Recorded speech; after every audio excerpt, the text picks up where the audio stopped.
السلام علیکم ورحمۃ اللہ وبرکاتہ۔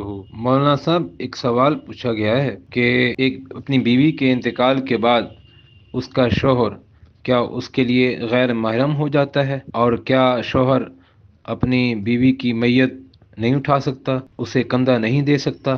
اس والے سے کیا حکم ہے؟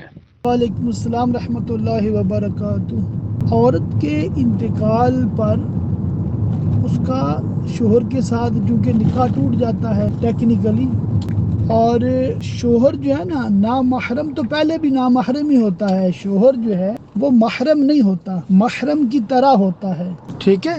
یہ بات نوٹ فرما لیں۔ محرم ایسے رشتہ دار کو کہتے ہیں کہ جس کے ساتھ نکاح ہمیشہ کے لیے حرام ہو، اور شوہر سے تو نکاح کیا ہوا ہوتا ہے، تو احکام اس کے بعض صورتوں میں محرم والے ہوتے ہیں، مگر چونکہ اس کا بیوی کا انتقال ہوا تو اب وہ اس کے لیے اجنبیہ ہوئی، ٹھیک ہے؟ مگر اس کا اگر جنازہ کو اٹھاتا ہے تو اس میں کوئی حرج نہیں، کیونکہ جنازہ تو کوئی غیر محرم بھی اٹھا سکتا ہے۔